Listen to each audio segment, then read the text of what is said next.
Conversation about travelling भ्रमण सम्बन्धी वार्तालाप। तपाईँ कुनै साथीसँग विदेश भ्रमणमा जाँदै हुनुहुन्छ भने साथीसँग कसरी भ्रमणको बारेमा वार्तालाप गर्ने भन्ने कुरा यस भिडियोबाट सिक्नुहुनेछ। सर्वप्रथम यहाँ म तपाईहरूलाई इङ्ग्लिस र नेपाली दुवैमा बताउने छु, त्यसपछि इङ्ग्लिसमा मात्रै हामी वार्तालाप गर्नेछौँ। यहाँ मिनाले लिनासँग भ्रमणको लागि यसरी प्रस्ताव राख्ने छिन्। Hi Lena, let's go to travel in this winter vacation. Hi Lena, यो विन्टर भ्याकेसनमा ट्राभल गर्न जाउँ। अब लिनाले यसरी जिज्ञासा राख्नुहुन्छ, Where do we go? कहाँ जाने? मिनाले यसरी उत्तर दिनुहुन्छ, I like going Thailand. मलाई थाइल्यान्ड जान मन लागेको छ। तर लिना यसो भन्नुहुन्छ, It's cold in Thailand now. It's dry and cooling breezes. अहिले थाइल्यान्डमा चाहिँ जाडो छ, सुक्खा र चिसो हावा बहन्छ। लिनाले यसो भनेपछि अब मिनाले आफ्नो सोचाइ बदल्नुहुन्छ र यसरी भन्नुहुन्छ, वाट अबाउट जापान? त्यसो भए जापानको बारेमा कस्तो छ नि? लिना भन्नुहुन्छ, it is expensive but better weather now.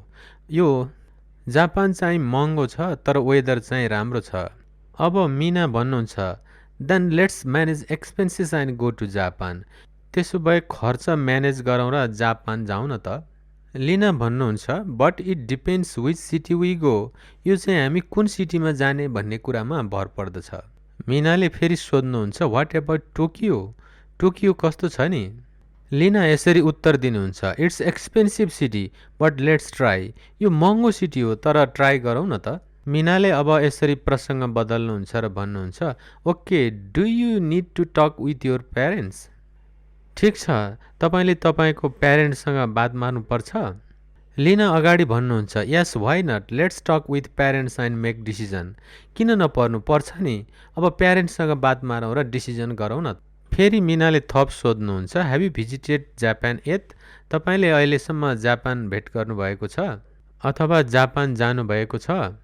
लिना भन्नुहुन्छ, not yet, but I have heard about Japan that it is rich in culture and natural beauties. अहिलेसम्म गएको छैन, तर मैले सुनेको छु जापान चाहिँ संस्कृति र प्राकृतिक सुन्दरतामा धनी देश हो। मिनाले सहमति जनाउँदै भन्नुहुन्छ, it's cool, I like knowing different cultures. यो राम्रो भयो, मलाई डिफरेन्ट कल्चरहरू मनपर्छ। लिना भन्नुहुन्छ, me too, but do you know Japanese languages somehow? हो, मलाई पनि मनपर्छ, तर तपाईँलाई जापानिज भाषा केही आउँछ? कति पनि आउँदैन। No, absolutely not. लिना अगाडि भन्नुहुन्छ, I also don't know, let's learn before the winter. मलाई पनि थाहा छैन, यो विन्टरको अगाडि सिकौँ न त। मिना एक्साइटेड हुँदै अगाडि भन्नुहुन्छ, I begin from today onwards. म आजैबाट सुरु गर्छु। अनि लिना भन्नुहुन्छ, मी टु, लेट्स बिगिन। म पनि, ल हुन्छ, सुरु गरौँ। अनि मिना भन्नुहुन्छ, let's ask our parents today and decide tomorrow. आज हाम्रो प्यारेन्ट्सलाई सोधौँ र भोलि निर्णय गरौँ। लिना सहमति जनाउँदै भन्नुहुन्छ, okay, let's do the same. हो, यस्तै गरौँ। मिना अब बिदाई माग्दै भन्नुहुन्छ, thanks, see you tomorrow, bye bye. धन्यवाद, भोलि भेटौँला, बाई बाई। लिना पनि बिदाईको हात हल्लाउँदै भन्नुहुन्छ, सी यु, बाई बाई, फेरि भेटौँला, बाई बाई। यो त हामीले नेपालीमा उल्था गरेर सिक्यौँ, तर इङ्ग्लिस फ्लुएन्टली बोल्न चाहिँ इङ्ग्लिस टु इङ्ग्लिस कन्भर्सेसन जान्नुपर्छ नि। त्यसैले अब हामी इङ्ग्लिस टु इङ्ग्लिस कन्भर्सेसन गरौँ है त एकपटक।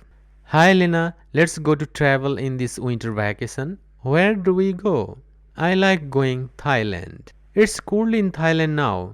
It's dry and cooling breezes. What about Japan? It is expensive but better weather now.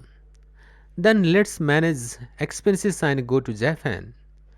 But it depends which city we go. What about Tokyo? It's an expensive city, but let's try. Okay, do you need to talk with your parents? Yes, why not? Let's talk with parents and make decision. Have you visited Japan yet? Not yet, but I have heard about Japan and it is rich in culture and natural beauties. It's cool. I like knowing different cultures. Me too. But do you know Japanese language somehow? No, absolutely not.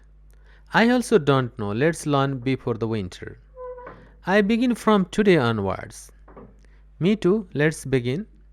Let's ask our parents today and decide tomorrow. Okay, let's do the same. Thanks, see you tomorrow, bye bye. See you, bye bye.